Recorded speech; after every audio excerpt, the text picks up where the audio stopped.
Hello friend, in previous class of class 8 we read or lesson physiography of North America.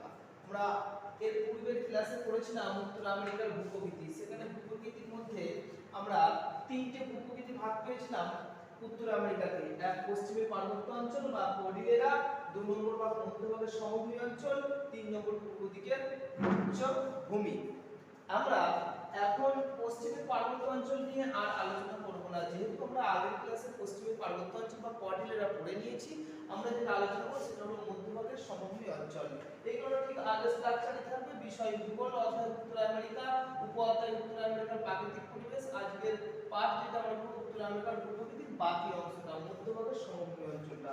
তাহলে পশ্চিমের ভূপ্রকৃতিগতভাবে উত্তর আমেরিকাকে মোট তিনটে ভাগে ভাগ করা হয়েছিল, যেটা লিখে দিয়েছি। পশ্চিমের পার্বত্য অঞ্চল বা কর্ডিলেরা, মধ্যভাগের সমভূমি অঞ্চল এবং পূর্ব দিকের উচ্চভূমি অঞ্চল। তাহলে পশ্চিমের পার্বত্য অঞ্চল যেহেতু আমরা আগের ক্লাসে পড়ে নিয়েছিলাম, তাহলে এটা আমরা পড়ছি না। আমরা যেটা করব সেটা হলো মধ্যভাগের সমভূমি অঞ্চল। মধ্যভাগের সমভূমি অঞ্চল, এই মধ্যভাগের সমভূমি অঞ্চলের ফার্স্ট যেটা আসবে সেটা হবে অবস্থান। কি আছে? সেটা হলো অবস্থান।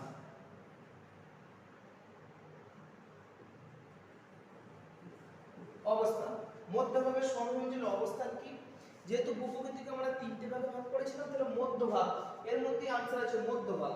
তাহলে এইদিকে কি ছিল? পশ্চিমের পার্বত্য অঞ্চল, উত্তর আমেরিকার পশ্চিমের পার্বত্য অঞ্চল এবং কর্ডিলেরা, আর পূর্ব দিকে উচ্চভূমি। এই দুইয়ের মাঝে আছে মধ্যভাগের সমভূমি অঞ্চল। কেমন? তাহলে অবস্থান কি হলো? পশ্চিমের পার্বত্য অঞ্চল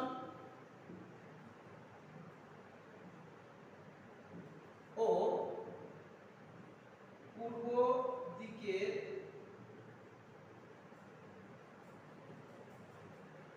উচ্চভূমির মাঝে এটি অবস্থিত।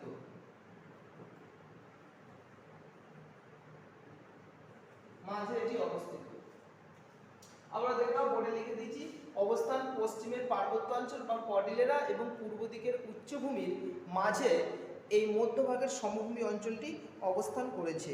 এরপর আমরা পড়ব বিস্তার, যে বিস্তারটা কোথা থেকে কত দূর পর্যন্ত।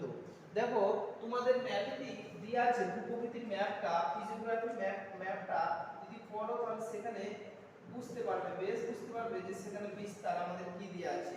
বিস্তার দিয়ে দেখো তোমাদের বইয়ে দেওয়া আছে যে উত্তরে এটি উত্তর দিকে সুমেরু মহাসাগর আছে। উত্তরে কি আছে? সুমেরু মহাসাগর। এবং দক্ষিণে মেক্সিকো উপসাগর পর্যন্ত এই অঞ্চলটি বিস্তার লাভ করেছে। উত্তরে সুমেরু থেকে দক্ষিণে, উত্তরে সুমেরু থেকে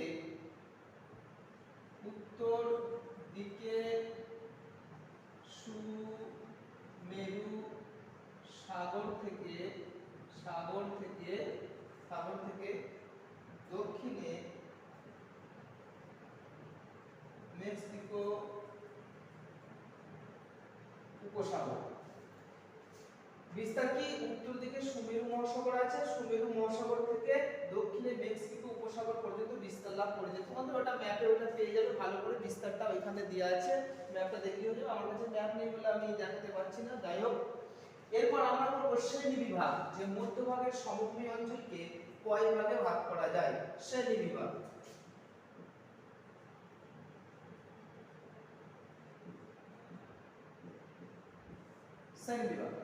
দেখো মধ্যভাগের সমভূমি অঞ্চলকে টোটাল 4টি ভাগে ভাগ করা যায়। কয়টি ভাগে ভাগ করা যায়? টোটাল 4টি ভাগে ভাগ করা যায় এই মধ্যভাগের সমভূমি অঞ্চলকে। তার আগে সমভূমি অঞ্চলকে শ্রেণীবিভাগ করার আগে পরে আমরা পড়ব এগুলো কিভাবে সৃষ্টি হয়েছিল। তাহলে ভাগটা করে নি। 1 নম্বর ভাগ ছিল সেন্ট লরেন্স নদী অববাহিকার সমভূমি অঞ্চল। সেন্ট লরেন্স নদী অববাহিকার সমভূমি অঞ্চল। 2 নম্বর হ্রদ অঞ্চলের সমভূমি। 2 নম্বর হ্রদ অঞ্চলের সমভূমি। 3 নম্বর পেইরি সমভূমি বা পেইরি তৃণভূমি। 4 নম্বর মিসিসিপি মিসৌরি নদী অববাহিকা। 4 নম্বর মিসিসিপি মিসৌরি নদী অববাহিকা। তাহলে এই মধ্যভাগের সমভূমি অঞ্চলটা কিভাবে সৃষ্টি হয়েছে, সৃষ্টি প্রক্রিয়া আমরা পয়েন্ট করতে পারি, সৃষ্টি প্রক্রিয়া বা উৎপত্তি।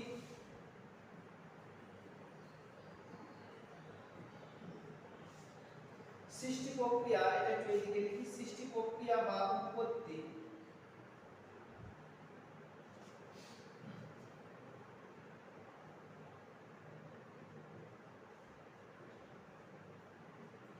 উৎপত্তি মধ্যভাগের সমভূমি অঞ্চলে কিভাবে সৃষ্টি হয়েছে, যে কোনো সমভূমি অঞ্চলে সেগুলো ক্রিয়েট বা উৎপত্তি বা সৃষ্টি হওয়ার কতগুলো প্রক্রিয়া আছে।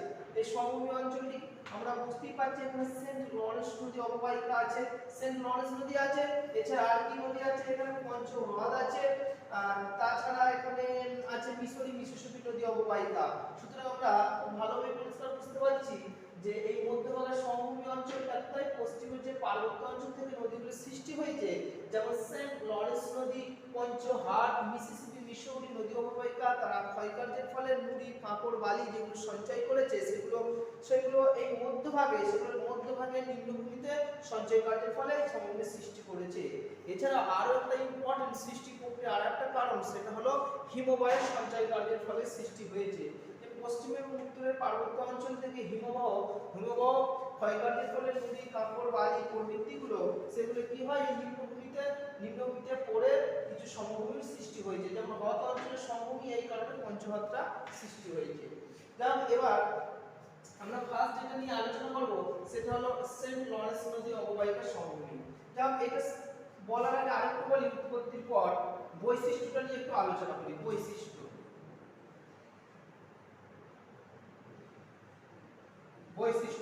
কার বৈশিষ্ট্য? মধ্যভাগের সমভূমি অঞ্চলের বৈশিষ্ট্য। এই মধ্যভাগের সমভূমি অঞ্চলের বৈশিষ্ট্য কি হবে? 1 নম্বর, ওই আমাদের উৎপত্তিতেই আছে, মধ্যভাগের সমভূমি অঞ্চলটি কি হয়, বিভিন্ন নদীর সঞ্চয় কার্য এবং হিমবাহের সঞ্চয় কার্যের ফলে সৃষ্টি হয়েছে। তাহলে এটা 1 নম্বর বৈশিষ্ট্য। তার সাথে আর কি, এই মধ্যভাগের সমভূমি অঞ্চলটা সব জায়গায় যে সমভূমি তা নয়, কোন জায়গায় সমভূমি, কোন জায়গায় মালভূমি, কোন জায়গায় উচ্চভূমি, কোন জায়গায় অবনমিত অংশটা বৈচিত্র্যময় একটা অংশ। এই একটা গেল। তারপর আর কি হতে পারে, যে মধ্যভাগের সমভূমি অঞ্চলটি কর্ডিলেরা আর পূর্ব দিকে উচ্চভূমির এই মাঝে অবস্থান করেছে। এগুলো বৈশিষ্ট্যগুলো বইয়ে লেখা আছে, তোমরা পেয়ে যাবে। তারপর সেন্ট লরেন্স নদী অববাহিকা, যে 4টে শ্রেণী আমরা পড়েছিলাম, তার মধ্যে 4টে শ্রেণীর মধ্যে আমরা একটা নিয়ে আলোচনা করব, সেটা হলো সেন্ট লরেন্স নদী অববাহিকার সমভূমি। দেখো সেন্ট লরেন্স নদী অববাহিকার সমভূমি কি বলতে, পূর্ব দিকের উচ্চভূমি, এই যে পূর্ব দিকের যে উচ্চভূমিটা আছে, পূর্ব উচ্চভূমি অঞ্চল ও কানাডিয়া সিপ অঞ্চলের মধ্যবর্তী সেন্ট লরেন্স নদী নুড়ি, কাঁকড়, বালি, পলি ইত্যাদি দ্বারা এই অববাহিকা সৃষ্টি হয়েছে। এটা বলা হয় সেন্ট লরেন্স নদী অববাহিকা। যদি কোশ্চেন আসে, এখান থেকে কোশ্চেন আসে যে সেন্ট লরেন্স অববাহিকা কোন নদীর সঞ্চয় কার্যের ফলে সৃষ্টি হয়েছে, তাহলে তখন এটা আমরা লিখে দিতে পারি সেন্ট লরেন্স নদী অববাহিকা দ্বারাই এটা সৃষ্টি হয়েছে। এর অবস্থানটা কি, পূর্ব দিকের উচ্চভূমি, এই পূর্ব দিকের উচ্চভূমি আর কানাডিয়া সিল্ড অঞ্চলের মধ্যে এটা অবস্থান করেছে। এবার কোশ্চেন আসতে পারে কানাডিয়া সিল্ড কি, কানাডিয়ান সিল্ড কি। চলুন কানাডিয়া সিল্ড সম্পর্কে আমরা একটু জানব। কানাডিয়ান সিল্ডটা মুছে দিচ্ছি।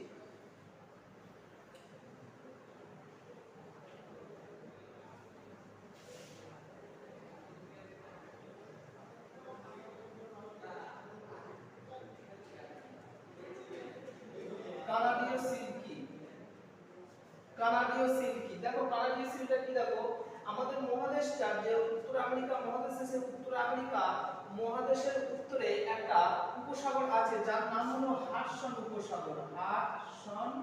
হাডসন উপসাগর। এই হাডসন উপসাগরকে কেন্দ্র করে, এই উপসাগরকে চারিদিকে কেন্দ্র করে একটা উচ্চভূমি দেখা যায়, যাকে বলা হয় কানাডীয় সিল্ড অঞ্চল। হাডসন উপসাগরকে কেন্দ্র করে যে উচ্চভূমি দেখা যায়, উচ্চভূমি অবস্থান করেছে, তাকেই বলা হয় কানাডীয় সিল্ড অঞ্চল। মনে রাখবে, এই কানাডীয় সিল্ড অঞ্চলটি অতি প্রাচীন শিলা দ্বারা গঠিত একটি ক্ষয়প্রাপ্ত উচ্চভূমি বা মালভূমি। তাহলে কি হলো যে কানাডীয় সিল্ট অঞ্চলটি হলো একটি অতি প্রাচীন শিলা দ্বারা গঠিত। কি দ্বারা গঠিত? অতি প্রাচীন শিলা দ্বারা গঠিত। এটা একটা উচ্চভূমি অতি প্রাচীন শিলা দ্বারা গঠিত একটি ক্ষয়প্রাপ্ত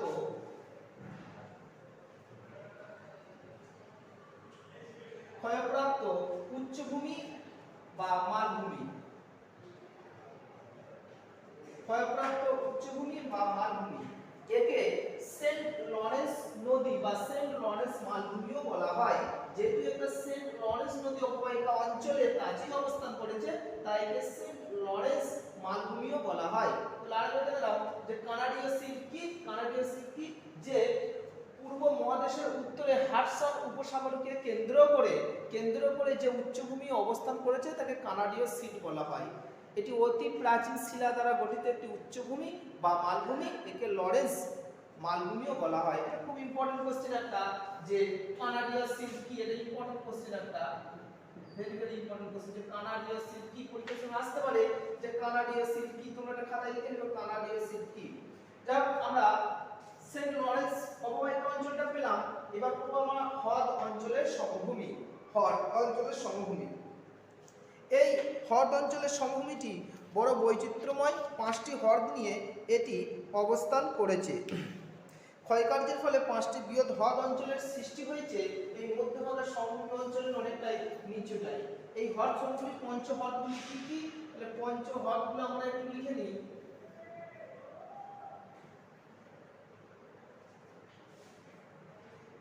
লিখছিলাম এটাই।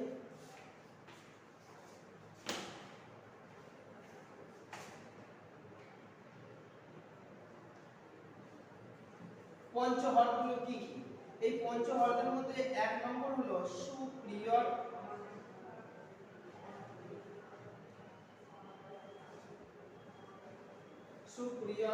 2 নম্বর মিচিগান, 2 নম্বর, 3 নম্বর হুরন, 4 নম্বর ইরি, 5 নম্বর অন্টারিও।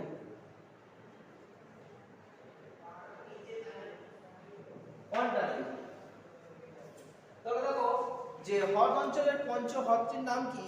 অনেক সময় কোশ্চেন আসতে পারে যে হ্রদ অঞ্চলের 5টি হ্রদের নাম কি। সমভূমি অঞ্চলের এই সমভূমি মধ্যভাগের সমভূমি অঞ্চলের দক্ষিণ পূর্ব অংশে হিমবাহের ক্ষয়কার্যের ফলে 5টি হ্রদ সৃষ্টি হয়। এই 5টি হ্রদ হলো সুপ্রিয়র, মিচিগান, হুরন, ইরি, অন্টারিও। এই 5টি হ্রদকে একত্রে বলে পঞ্চহ্রদ। খুব ভেরি ভেরি ইম্পর্টেন্ট কোশ্চেন, যে পঞ্চহ্রদ কি? এর পরীক্ষার জন্য ইম্পর্টেন্ট কোশ্চেন আসতে পারে পঞ্চহ্রদ কি। পঞ্চহ্রদ কি এটা তোমরা খাতায় লিখে নিতে পারো। পঞ্চহ্রদ কি এই প্রশ্নটা আমাদের মনে রাখা দরকার, যে পঞ্চহ্রদের মধ্যে যে হ্রদটা আছে যার নাম হলো সুপ্রিয়র, এদের মধ্যে বৃহত্তম হ্রদ। আরো বলা যেতে পারে এই সুপ্রিয়র হ্রদটি হলো পৃথিবীর বৃহত্তম মিষ্টি জলের বা স্বাদু জলের হ্রদ। কোশ্চেন আসতে পারে তাহলে পৃথিবীর প্রশ্ন আসতে পারে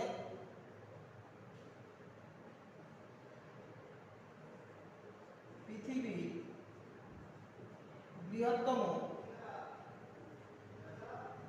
মিষ্টি বা স্বাদু জলের হ্রদের নাম কি? উত্তর হবে সুপ্রিয়র। উত্তরটা হবে সুপ্রিয়র। খুব ইম্পর্টেন্ট একটা কোশ্চেন, এটা একটা ভেরি ভেরি ইম্পর্টেন্ট কোশ্চেন। যে উত্তর আমেরিকার বা সমগ্র বিশ্বের বৃহত্তম মিষ্টি জলের হ্রদটির নাম কি? উত্তরটা হবে সুপ্রিয়র। যেমন তাহলে হ্রদ অঞ্চল, সমভূমি অঞ্চল আমাদের জানা হয়ে গেল। নেক্সট 3 নম্বর আমরা আসব মধ্যভাগের সমভূমি অঞ্চলের অন্তর্গত প্রেইরি সমভূমি। মধ্যভাগের সমভূমি অঞ্চলের অন্তর্গত প্রেইরি সমভূমি। মধ্যভাগের বিস্তীর্ণ এলাকা জুড়ে যে সমভূমি অবস্থান করেছে তাকে মূলত বলা হয় প্রেইরি সমভূমি। মধ্যভাগের এই মধ্যভাগের সমভূমি অঞ্চলের ঠিক মাঝখানে বা বিস্তীর্ণ অঞ্চল জুড়ে যে সমভূমি বা তৃণভূমি অবস্থান করে তাকে বলা হয় পেইলি সমভূমি। এটি একটি প্রকৃতপক্ষে তৃণভূমি অঞ্চল, ছোট ছোট ঘাসের একটা অঞ্চল, এই জন্য একে বলা হয় পেইলি। মনে তো এই জন্য একে বলা হয় পেইলি। সামগ্রিকভাবে এখানে অনেক সময় কোশ্চেন আসে যে উত্তর আমেরিকা মহাদেশের তৃণভূমি কি নামে পরিচিত, সেটা হলো পেইলি তৃণভূমি নামে পরিচিত। তাহলে এখানে কোশ্চেন আসতে পারে পেইলি তৃণভূমি কি, বা মধ্যভাগের আনসার হবে মধ্যভাগের সমভূমি অঞ্চলে যে একটা তৃণভূমি দেখা যায় তাকে পেইলি তৃণভূমি বলে। বা পেইলি সমভূমি কি, মধ্যভাগের সমভূমি অঞ্চলে যে সমভূমি আছে, মধ্যভাগের সমভূমি অঞ্চলে ঠিক মধ্যভাগে যে সমভূমি আছে সেটাই হলো পেইলি সমভূমি। এই পেইলি সমভূমিকে বলা হয়, প্রচুর পরিমাণে এখানে গম চাষ হয়, এই পেইলি সমভূমিকে গমেরও ভান্ডার বলা যেতে পারে, উত্তর আমেরিকার গমেরও ভান্ডার বলা যেতে পারে। যাই হোক, এরপর পেইলি সমভূমি চলে গেল। এরপর আমরা আসবো 4 নম্বর ভাগ। 4 নম্বর ভাগ মিসিসিপি মিসৌরি নদী অববাহিকা। 4 নম্বর মিসিসিপি মিসৌরি নদী অববাহিকা সমভূমি। এই সমভূমি অঞ্চলটি যে পূর্ব দিকের যে উচ্চভূমি আছে, পূর্ব দিকের যে উচ্চভূমি আছে এবং পশ্চিমের পার্বত্য অঞ্চল, ঠিক আগের যেটা আমরা পড়েছিলাম বা কর্ডিলেরা পার্বত্য অঞ্চলের মধ্যবর্তী একটি অংশ। এই সমভূমির দক্ষিণে, তাহলে এটা লিখে দিচ্ছি, দেখো পূর্ব দিকের উচ্চভূমি এবং পশ্চিমের পার্বত্য অঞ্চলের মধ্যবর্তী অংশে অবস্থান করেছে যে সমভূমি তাকে বলে মিসিসিপি মিসৌরি সমভূমি। এই প্রসঙ্গে মনে রাখা দরকার, এই মিসিসিপি মিসৌরি নদী অববাহিকার যে সমভূমি বদ্বীপ আছে সেটি দেখতে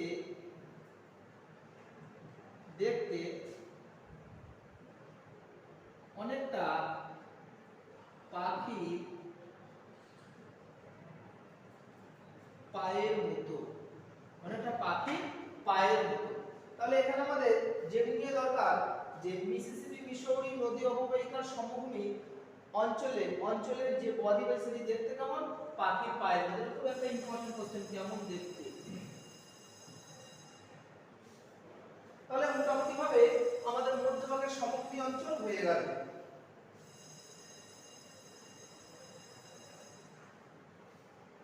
নেক্সট আমরা যেটা আলোচনা করব সেটা হলো 3 নম্বর ভাগ। 3 নম্বর ভাগটা ইম্পর্টেন্ট না, যে পূর্ব দিকের উচ্চভূমি। এই পূর্ব দিকের উচ্চভূমিকে, উত্তর আমেরিকার পূর্ব দিকের উচ্চভূমিকে মোট 3টে ভাগে ভাগ করা যায়। পূর্ব দিকের উচ্চভূমিকে মোট 3টে ভাগে ভাগ করা যায়। তার আগে একটু জানতে হবে এর অবস্থান কি, বিস্তার কি।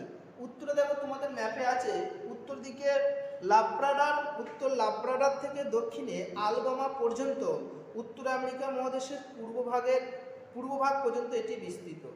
উত্তরে লাব্রাডার থেকে দক্ষিণে আলবামা পর্যন্ত উত্তর আমেরিকা মহাদেশের সমগ্র পূর্ব ভাগ পূর্বের উচ্চভূমি অঞ্চলের অন্তর্গত।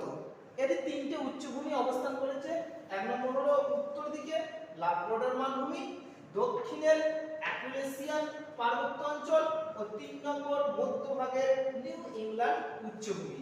তাহলে পূর্ব দিকের উচ্চভূমি কি কি ভাগে ভাগ করা হয়েছে?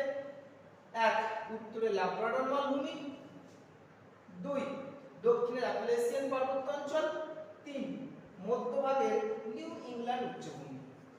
পশ্চিমের পার্বত্য অঞ্চল এবং মধ্যভাগের সমভূমি যতটা ইম্পর্টেন্ট ছিল এটা ততটা ইম্পর্টেন্ট না, তবু আসতে পারে পরীক্ষার সময়।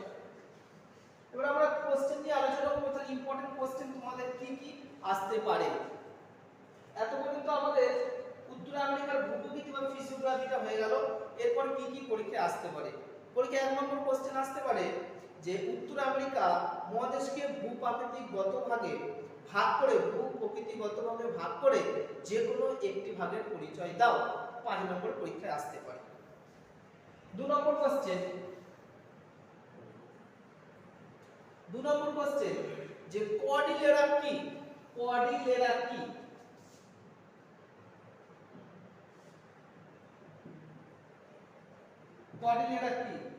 3 নম্বর কোশ্চেন মৃত্যের উপত্যকা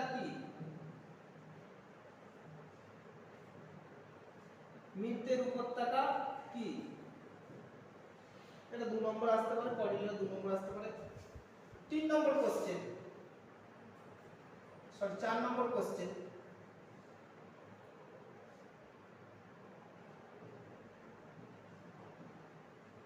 কানাডীয় শিল্প কাকে বলে? 2 নম্বর। 5 নম্বর আসতে পারে পঞ্চহট কি? পঞ্চহট কি? 6 নম্বর কোশ্চেন, পূর্ব দিকের উচ্চভূমির ভাগ লেখো। পূর্ব দিকের উচ্চ ভূমিকে কয় ভাগে ভাগ করা যায়? কয় ভাগে ভাগ করা যায়? তারপর আসতে পারে পেইরি তৃণভূমি কি? 7 নম্বর পেইরি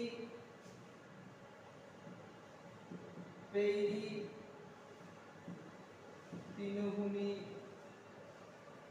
কি? 8 নম্বর কোশ্চেন, পশ্চিমের পার্বত্য অঞ্চলের ভূপ্রকৃতি সম্পর্কে লেখো। ভূপ্রকৃতি সম্পর্কে লেখো। এটা 3 নম্বর আসতে পারে। 9 নম্বর কোশ্চেন, মধ্য ভাগের সমভূমি অঞ্চলের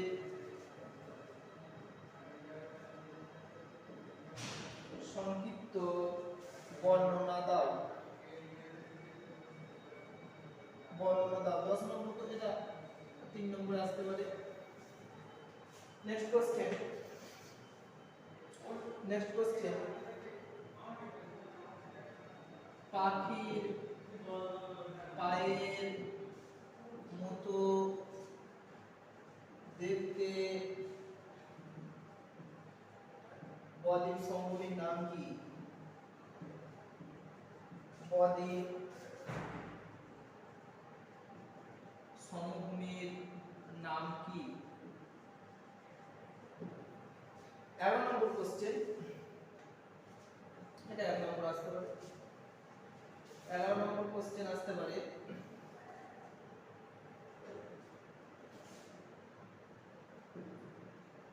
পৃথিবীর তথা